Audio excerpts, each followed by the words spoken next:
I'm Dewi Afoko. And I'm Dewi Afoko. We are on a mission to make sense of the news by asking why the media obsesses over some stories, completely ignores others, and does Count Binface eat rubbish? This is Over the Top, Under the Radar.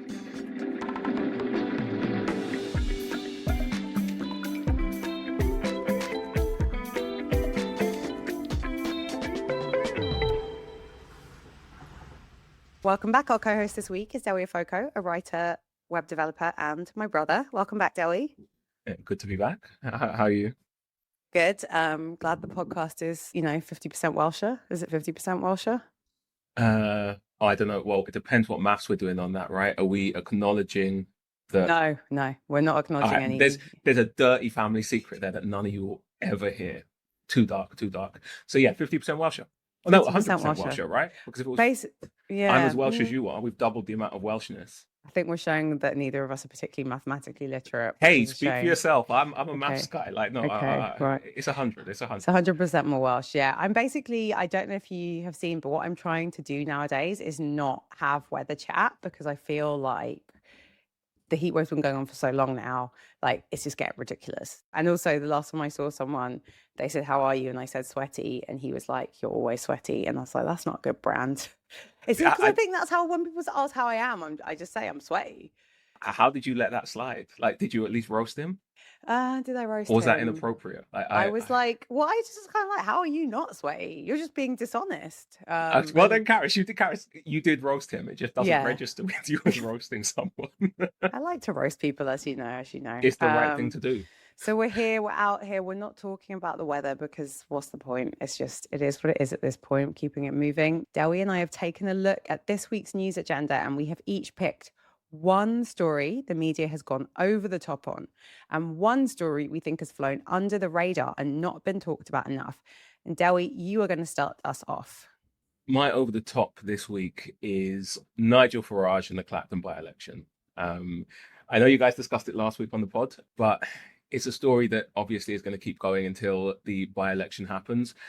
But I guess the thing that I think is really over the top is the sort of narrative that Farage has kind of shot himself in the foot a bit, or that this is a mistake. So for those of you that missed last week's episode, or indeed all of the UK news, Nigel Farage has resigned his seat in Clacton, triggering a by-election in response to a financial scandal. And all of the main parties have decided not to stand in the by-election. So tell me more about this consensus that you think is emerging. So it started with, I think Kemi and the Conservatives were the first people to say they wouldn't stand, and it said that Nigel was throwing a hissy fit or something. Then soon after, I think it was Labour, the Greens sort of wavered and went back and forth, but I think the local party in the end decided that they didn't want to run. And I can understand it with the Greens. They're a smaller party, maybe don't have the funding.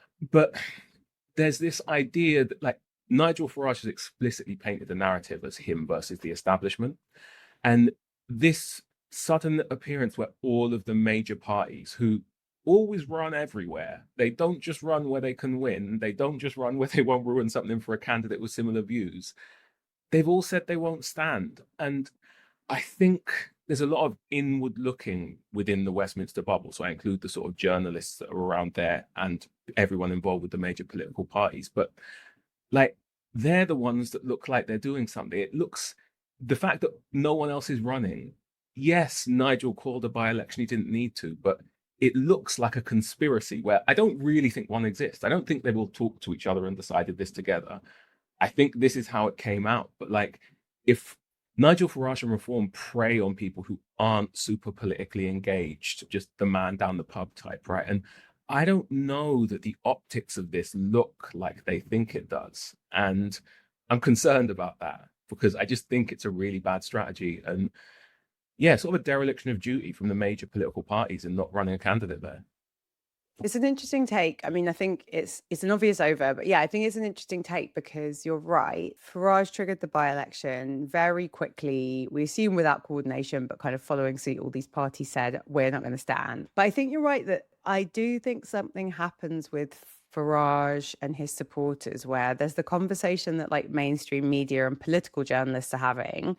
And, I don't know if it's fair to name names because typically do all say the same thing, but they're kind of like elite podcasts, like, I don't know, the news agents or the rest is politics, and like all of those kind of journalists who spend a lot of time with politicians in Westminster. Like a consensus emerges and everyone's like, Nigel Farage has like completely fucked this. And like there's a degree to which like he does look a bit silly going up against Count Binface and lots of novelty candidates. And I don't know when he triggered the by-election if he just assumed everyone would run. But like there's a world in which you get your news bulletin like on the Radio 1 news beat, or you skim the metro and you get the tube into work or like the train into work. One of my friends gets a lot of her current affairs news from Gogglebox. Hi, Kiara, if you're listening. So like, you're right. There's what people who are paying really close attention take away. And then there's what people who are like one layer away from this get. And you're right. The effect isn't going to be the same if you're not reading all of the blogs and listening to all of the podcasts and hearing like Rory Stewart and Emily Maitlis, Tim Shipman, and like all the political journalists tell you that Nigel Farage has messed up. Yeah, I mean, the thing for me that sort of gets lost if you're sort of involved in British politics and you're sort of used to it is a lot of it is theatre and nonsense. We're going to talk about PMQs later. They all go in there and they all have to say, Mr. Speaker, and they bray at each other. Blackrod comes and opens Parliament. Like there's that mace or whatever sitting. Like it's all nonsense. If you're not in it and haven't seen all this stuff for so long, you don't gloss over it and you're like, this is ridiculous. I don't know more ridiculous than Count Binface. So do you want to talk to us about Count Binface? Count Binface is obviously everyone's favorite candidate. I think you may know more policy positions he has than me. I think one of them is nationalise Adele, which I think we could all get behind. He doesn't have a ton. One is nationalise Adele, the other is build a single affordable home. So he's trying to deliver on it. He's trying to deliver on it. He's like, let me not get ahead of myself. Count Binface, who is like, he was Lord Buckethead for those who really want the deep cut, but there was some sort of a copyright infringement, so he rebranded as Count Binface. He's got a bin face. It's not clear to me like if he eats rubbish or like I haven't as I think we don't have the law on Count Binface yet. Yeah, we need the deep cuts. We need someone to give us the canon on Count Binface. Yeah, we need more law. We need more information so we can really fully understand what's happening. But I kind of want to stay with this idea of like levels of information, because I think also sometimes we do this with a value judgment. Like the people that are political obsessives are like better informed or know more. And I actually think it's just like the analogy I would think of is like the World Cup, right? The World Cup's going on right now. So it's very hard to ignore football. Even if you don't like football, even if you don't watch the matches, like you're going to get a little bit of football by osmosis. And like, yeah, you could also during a World Cup get engaged. And I think politics is the same thing. Some people want to be on the ins and outs of everything. And some people, like another friend of mine who I won't name, like a month ago, I said something about Andy Burnham and he was like, who's Andy Burnham? And I was like, actually fair. And I think you're right. The question is, if you're not paying close attention, or if you're like really into Farage and you think Farage is a good thing, what's filtering through to you? And I think that idea of like this, some kind of reform supporters and like right-wing people talk about the uni party, right? That there's just this one big party that's basically the same. And then there's Farage and reform. And like, if you believe that there's a uniparty and there's a conspiracy against Nigel Farage, all of the political parties standing down in Clacton kind of reinforces that belief, right? And I think that's the thing that you're frustrated about. Yeah, but like on a more sort of fundamental level to living in a democracy of sorts, like the voters of Clacton are really being abandoned here. Like the idea that the leader of a political party stands down and you're just like, oh, no, he's playing games. An election, we don't fight those. Like, what's going on? Like, I'm genuinely, like, I don't understand the mindset other than they're sort of out of touch with reform's base, which I guess we kind of knew. The other thing that I'm just finding slightly worrying is I'm seeing a lot of polling from people about sort of the UK's attitude towards Farage and Britain's attitude towards Farage. It's like, you're not setting the backdrop for his inevitable victory. Like you're making it look like he might lose by constantly showing me polls that clearly are just the UK in general. Like the only one that matters are what voter intention in Clacton, right? Like it doesn't matter that that the UK in general prefers Count Binface. Love to hear it. Makes me not think this is quite as terrible as it is. But it doesn't translate into me thinking that Binface is going to win. A huge thank you to Jan, who became a paying Patreon supporter this week. Thank you so much, Jan. And thank you to everyone that supports us on Patreon. Every penny you give goes towards making the podcast every week. A few hundred people make this show possible. It really is a community effort. Watching how some of this week's stories move through the media, it's easy to see how wealthy right-wing voices hijack the news agenda. The framing is set before the facts are in. The loudest, most confident voices get the headline, and the people most affected get a line near the bottom, if at all. And then often when someone corrects the record, it's already too late. Over the Top, Under the Radar exists to change that. We try and slow things down, take a deeper look at the big stories, highlight the ones being overlooked, and give you the context you need to make up your mind. We're Patreon supported, and that means we answer to you and nobody else. No advertisers, no platform deciding what we're allowed to say, and no billionaires. Here's what I really want you to hear. Your support is the reason the show exists at all. Every supporter on Patreon is a small, concrete vote for a different type of media. If that matters to you, you can be part of keeping it going. Please consider supporting us today. Patreon.com/overthetop_under-the-radar. Thank you. So my under the radar for the week is the situation in Sudan, and specifically a city called El Obeid. Are you aware of the? I'm not aware at all, so please explain it to me. Okay, so I'm going to give a bit of backstory. So the war in its current iteration started in April 2023, and the two main forces in it are the Sudanese army, the SAF, and the RSF, the Rapid Support Force. So the Rapid Support Force are a militia who have ties to the Bashir regime, and they participated in the genocide in Darfur. And during the 2019 revolution, they massacred pro-democracy protesters. In 2021, the SAF and the RSF both committed a coup against the civilian transitional government. So the current war that we have is there are no good guys here. It's two partners in a coup who fell out over who gets control over things afterwards. Okay. So it's already a humanitarian crisis, arguably the biggest on the planet. 14 million people displaced, lots of famine, people facing hunger, estimates of up to 400,000 people dead. And so the real concern with El Obeid is that in about 18 months ago, I think it was, last October, El Fasher was taken by the RSF, and they carried out massacres so brutal that Yale researchers said you could see the blood-stained soil from their satellites. It wasn't something we saw in real time. We were left to calculate afterwards what had happened. And yeah, Britain had intelligence that this would happen for 2 years beforehand, and they dragged their feet. The UAE are the primary backers of the RSF, and Britain has a great many links to UAE, which have seemingly prevented them from taking any action here. So the situation at El Obeid is very similar to what happened in El Fasher, where there were 6,000 people killed in 3 days, and currently they have been in the same conditions El Fasher were for 18 months. They have drones surrounding the city. The infrastructure is being constantly bombarded, and even in displacement camps, civilians are being targeted by the drones as well. So the real concern is that there was an 18-month period of siege-like conditions for El Fasher before that fell, and we're hitting 18 months now for El Obeid. They've been countless warnings to the UN, and no action has been taken so far. And yeah, I think for me, it's all underreported. Yeah, I think it's a good under the radar because I like maybe some people listening, like I'm aware that there is conflict in Sudan. But you're right, we don't get very much reporting from it, and especially the fact that it's two factions of a military regime that have fallen out, and then now like civilians are paying the price. It really is like the most senseless kind of conflict. It's not like there's no armed revolution. There's like no one really representing the people. It's just like two groups of people that want power in a country that's already seen a lot of conflict and war. It's not a good situation, but it's a good under the radar because we just don't get very much reporting from Sudan, and we don't get really any reporting about the different financial backers and geopolitical reasons why like more isn't being done. Is there anything else you want to say about kind of the UK's complicity? Yeah, there is. There was a meeting of the G7, and they discussed the situation in El Obeid and the situation in Sudan in general. They were calling for a nationwide arms embargo on Sudan.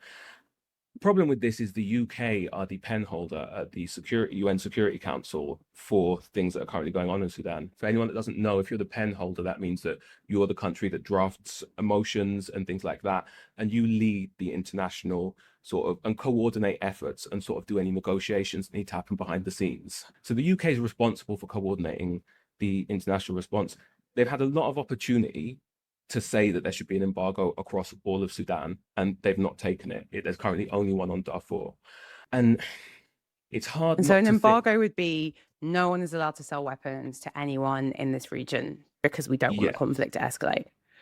And so basically, it's a tragedy because things manufactured in the UK are ending up in the hands of the RSF. And that's something that the UK, I think you can quite clearly say, knew would happen. I think in the last 5 years, the UK started approving arms licenses for the UAE. But in the 9 years previously, over 30 were denied on the basis that they thought that they would be diverted and that they thought they would end up in the hands of militias.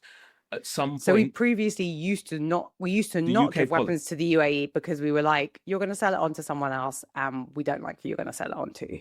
yeah, the policy was we don't send them weapons because they're going to end up in the hands of militias. And then at some point in the last 5 years or so, that policy changed, and about £400 million worth of arms deals that are on the books. Amnesty thinks that there are more that aren't registered, have been done with the United Arab Emirates. And yeah, so there's equipment manufactured in Glamorgan ending up in Sudan being used in these atrocities. And yeah, you know me, I not a fan of the UK as a nation on the global stage ever, but it really just feels tragic that we should have been the people doing more here. We had the information. An expert from Yale testified to the Commons that they had given over 25 private briefings prior to what happened in El Fasher, and they were all ignored.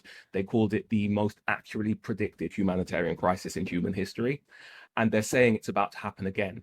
And yeah, it's hard not to feel a great deal of resentment, especially, oh, I missed this one. The researchers also, when they were speaking to a select committee, disclosed that they had spoken to the UK government and they had said that they weren't able to release the intelligence they had that linked the RSF to the UAE.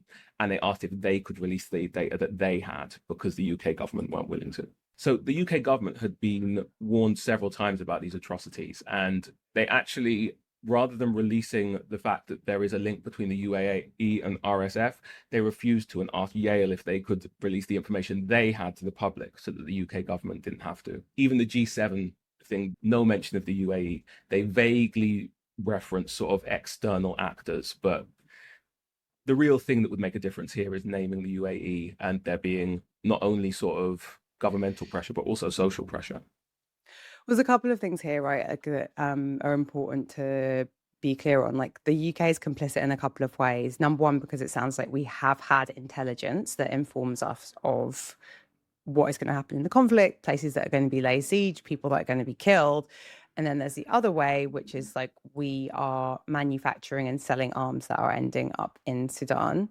It's not the same, but I think about the Palestine Action protesters and the campaign against the arms trade protesters and the people who are increasingly being criminalized for trying to stop arms being exported. And yeah, I mean, really, they are acting and like showing the moral character that like our government will not. This idea that, you know, for whatever reason, we've sort of like washed our hands and said, you know, gone from saying we won't give you arms because we know they'll end up in some sketchy people's hands to like, well, we just want to sell arms. So we're happy for them to go to whoever. Like, yeah, it's has real consequences for the people of Sudan, but like it also doesn't make us more safe. It's such a short-termist approach to be like, well, we'll just like shift these units and like sell weapons to these regimes. Like, we don't know where they're going to end up. We don't know who they're going to end up with. And that just doesn't feel smart from a defense perspective, let alone a humanitarian perspective. We don't talk enough about Sudan. And often when we talk about countries that aren't in Europe, there's no attempt to explain the politics of what is happening. And there's just a kind of generic sense of like, well, it's kind of wild over there, isn't it? They're always killing each other and stuff. And it's like, well, actually, we're often quite complicit in those things. And sometimes we're actively stirring the pot and sometimes we're arming people to harm their own civilians. I think for people listening, you want to do something, we'll link to, there's an Amnesty International campaign that you can sign a petition for. If you are involved in any activism in Sudan, get in touch and we'll share more things. But Amnesty, who did some of the research Dewi cited, have got a petition on Sudan. So we'll put that in the show notes. My under the radar for the week is Meta's AI surveillance of employees. So, in case you've missed the story, Meta, the company behind Facebook, WhatsApp, and Instagram, run by Mark Zuckerberg, one of our many tech kind of supervillains, uses AI, like lots of companies, like lots of people. And back in April, Meta installed tracking software on their American employees' work computers. So they didn't make a huge secret of this, or at least like it was like known, it was posted about internally. And basically, what this AI tracking software did was capture things like mouse movements, clicks, keystrokes, and occasional screenshots. Sound creepy? That's because it is, all to feed like an AI training pipeline. So there was like a memo internally about it, and the program was called Model Capability Initiative. So Meta announces this new, not all creepy software currently, and the reason that I wanted to talk about it this week is that there is a lawsuit that has been filed by dozens of employees who say that they were laid off based on data from this AI. So I just want to be clear, it is a lawsuit that's happening right now. A verdict has not been found. Meta deny this, but on Monday, a federal court in California had a lawsuit filed that said when Meta laid off 8,000 employees earlier this year, they used the AI to make the decision. And specifically, the reason people are suing is that people who took maternity leave or had a disability that meant they needed some time off are saying that they were bumped to the top of the termination list. So I think this has flown under the radar. Like, it hasn't been picked up by a ton of media. I've only seen this suit in The Guardian. Maybe we'll get more, but I wanted to talk about it for a few reasons. Had you seen this story? And yeah, what are your reactions? You obviously use AI a lot for work. You're a developer. Like, what's your initial reaction? I only saw the story after you mentioned it to me, and I had a brief look. Like, it's a weird one because I can't quite make out like sort of the mechanism. It sounds like they've sort of measured how many tokens workers have used. Like, that's how you sort of tell how much of an AI's capacity you're using, how many tokens you send. And they seem to have used that data to decide, like, sort of almost make a productivity decision, but include people's leave and time off sick within it. So basically, it's hit a lot of people who took maternity leave and disabled people as well. So that's the lawsuit. So the lawsuit, basically, the thing that we know is that Meta has used technology. It wound up the use of technology. So it announced it in April. In June, in response to employee pushback, they said they weren't using it. But the lawsuit is about, during that period, did they use the AI to make decisions about layoffs? But I think there's a couple of interesting things about this story. So, like, number one, a lot of the time when we talk about AI, we talk about job replacement or like specific tools like ChatGPT. Sometimes we talk about weapons, but like I think the thing that is flying under the radar and will potentially have more and like more significant short-term impacts is like this idea of employee surveillance and like AI being used to make big decisions by companies is something we have to pay attention to, because like this is the thing we know about. How much stuff that we don't know about is happening. I think the second interesting thing is that one of the reasons that Meta stopped using this AI surveillance is because employees organized and signed a petition saying that they were against it. Big tech companies want to hire the best talent, want to have the best web developers, and are always trying to like retain people to help them build their tools. I think sometimes they are more susceptible to pressure from their own employees than like the people that use their products. So I thought it was interesting that this got rolled back because of staff pressure, or at least partly because of staff pressure. And I think the third thing about this is like the AI helped them to make a decision, right? Lay off 8,000 employees. But the AI actually didn't help them to make a good decision. And I think that like increasingly, we've had all this hype about AI for so many years. If you just look at what this tool did, looking at keystrokes, looking at mouse clicks, it's just one of those signs where like human review or human input would have been a much better way of making this decision. And sometimes I think AI is so hyped that then there are these like false economies and false efficiencies. And if this literally leads to a lawsuit where Meta has to pay people that it improperly fired, I mean, it's hard to bankrupt Meta, but then like, why use the AI in the first place? Just have your managers like be across what their teams are doing and tell you who's good at their job. I mean, I when you said that it made a bad decision, it's hard to know that it made a bad decision based on what the people using it wanted it to do, right? If you literally just asked it to find your least productive employees in sort of a very privileged white guy way, Yeah, just look who's doing most work, right? Like, I mean, why would you look at soft Who's factors around? clicking the most, right? Like it's just like who's clicking and who's jiggling their mouse. Like one of my friends has a program, I'm not going to out them, but one of my friends has a program called Mouse Jiggle that jiggles his mouse every few hours so that it looks like he's online. Like it, if you if you obsess on these like metrics that don't actually tell you something real, then you're not going to get the actual answer, which is like who's the most productive. They could just have Mouse Jiggle. My over the top for the week is Prime Minister's questions. So this week was Keir Starmer's last ever Prime Minister's questions. He will no longer be Prime Minister the next time Parliament is sitting, and it will be Andy Burnham standing two sword lengths across from Kemi Badenoch. So if you're listening, you don't know what Prime Minister's questions is. It is every Wednesday in the House of Commons at 12 noon, the Prime Minister of the United Kingdom answers questions from other members of Parliament. I think the idea of Prime Minister's questions is brilliant. The most powerful politician in the land has to be held accountable every week. The idea is great. And it's something that we can be proud of in the UK democracy. Like it's a great principle. Donald Trump does not have to answer questions from Congress every week or really indeed ever. So I love the idea of Prime Minister's questions, but the reality of Prime Minister's questions is like kind of in some ways like everything that is bad about our politics at the moment. For those who haven't ever sat through one, it's like really theatrical. The speaker calls on different people, and it's a kind of like jousting back and forth. Everyone's braying, everyone's yelling and heckling each other. The chamber is full. It's standing room only because Parliament doesn't have enough seats for the number of MPs. People are like squatting in the aisles, people are stood up, and it's really a performance. It's really naff. There's always dad jokes and like really non-funny things. The pomp and ceremony are alienating. Like it's really hard to understand if you don't pay attention and watch it every week. It would be really hard for a voter who was just like, I want to know a bit more about politics, to just tune into PMQs. Like there's a way that you have to ask questions. There's a way you have to answer questions.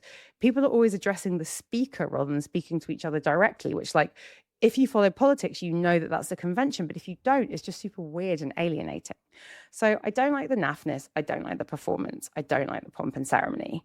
Also, there's basically only three types of questions. There's a like craven kiss-ass question from someone in your own party, of which, fair enough, it was Keir Starmer's last PMQs. He had quite a few of those this week. Will you join me in thanking the Prime Minister for saving hundreds of children, etc.? Or there's like a craven from your own party dig at someone else. So I don't like the fact that half the questions are just from people on your own side scoring a not very effective political point or kind of kissing your ass. The leader of the opposition does get a number of questions. So every week, Kemi Badenoch gets to ask loads of questions of Keir Starmer, which you would think would be a good thing, but he consistently doesn't answer them. So like Keir Starmer bragged that he'd answered 2,800, or sorry, given answers to 2,800, even he knows he didn't answer them, questions as his time as Prime Minister. And like anyone who has bothered to watch the exchanges between Kemi and Keir over the last couple of years, he rarely answers her question.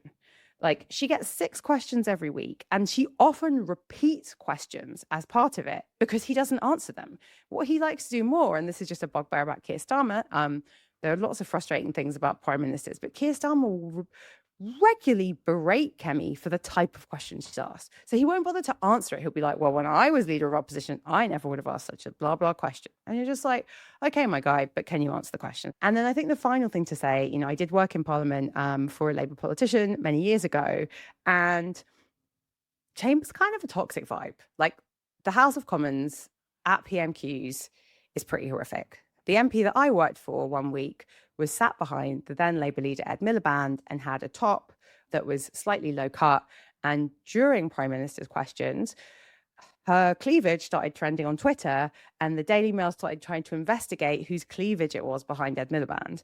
I'm sharing the stories because it's not a secret, it's public knowledge. the MP that I worked for, also once sat down, not on a chair because there aren't enough chairs, and Tory MPs yelled knickers at her because she was wearing a skirt. I don't know if they could actually see her knickers. They just yelled knickers because she was wearing a skirt. This is the level of political debate we're getting at PMQs. So Keir Starmer's last PMQs, like to be honest, they were a bit of a nothing burger. It was mostly people saying goodbye to him and being fairly gracious. I don't resent him that. Like, you know, everyone gets a leaving party. But just in general, I don't think PMQs work in their current format. And I think actually, given they take at least an hour, and we know that all the politicians spend multiple hours preparing their cheesy jokes, like, I think that's time poorly spent. And I actually wonder if PMQ should become something completely different. It shouldn't happen in Parliament. It shouldn't be other MPs asking the questions. Maybe it should be that the Prime Minister has to answer actual questions from the public. I agree entirely. Although I think the problem at this stage feels like it's more with the culture than the format. Like, we now have politicians who are just used to not answering questions. Like, anytime, anywhere, whether it's in Parliament or like in a news studio or something, they're just trying to avoid committing to anything that isn't part of their script, right? They've got a dialogue tree and they're going to follow that. And anytime you say something that isn't on it, they're going to say something non-committal. So I agree it would be better if we had a format where they were like actually held to account a bit. But like, I don't know how you get that. Like, I despair too much at our political system to sort of be an instrument of change in it. I'm just constantly, sort of bemused by how people are behaving. But like, the sort of questions you said he was asking Kemi and stuff like that doesn't sound legit to me. Like, It's like one of the many unappealing things about Keir Starmer, that because like, and you know, I don't know the man, so maybe this is just my perception, because he believes himself to be like upstanding and forthright and like, you know, very good at things, is that, yeah, often he kind of berates, and maybe it's a lawyer thing, he often will berate Kemi for the type of question she's asked and be like, you shouldn't even be asking that question. And it's like, it gives mansplaining, and I am not someone who particularly ever feels the need to defend Kemi, but like, it's a bit like, okay, bro, like, I get my question and I've picked my question, so maybe you should answer it rather than telling me it's the wrong question. And then also, as you say, it's like another way to dodge. And you know, in his kind of jocular final remarks, he did say, I've given answers to 2,000 questions, and it was like, yeah, you've given answers, you haven't answered them. You're right. I don't know how we get to politicians answering questions they're asked, because that is something they are consistently bad at, whether it's in media interviews or Parliament. But I guess to connect it to the top of the show when we were talking about the Clacton by-election, if, as we are always told, politicians want more people involved in politics, more people engaged in politics, they want to change politics. Like, I don't know how many Labour leaders we've had who said that they're going to do a new politics. Like, then that suggests there's something wrong with the old politics. And I would say that one of the main things wrong with our politics now is that if I switched on PMQs as like an 18-year-old who hadn't been involved in politics, or as someone who hadn't voted before but felt, you know what, maybe it's time I engaged, or someone who's interested in Farage and like, oh, he's might be on TV in Parliament, like, PMQs needs like a manual to understand what's happening and what people are doing. So yeah, that is my over the week. I'm over PMQs. Andy Byrne, if you want to get rid of them, I will sign that petition. I mean, let's see what Binface's position on them is first. You're right. We do need to. You're right. Maybe Count Binface would make them good. Okay. Thank you so much for joining me, Dewi. Where can people find you and your work? So I'm on Substack as Dewi Afoko, or on TikTok and Blue Sky as Unrelenting Ego. And I also run the Over Under social channels. So yeah, if you want to catch me, you can get me anywhere there. That is a good reminder to follow us on social media at over_under_pod_. You can see us on all the main platforms with that handle, which is quite confusing to read out loud. Please give us a follow. It helps other people discover the show.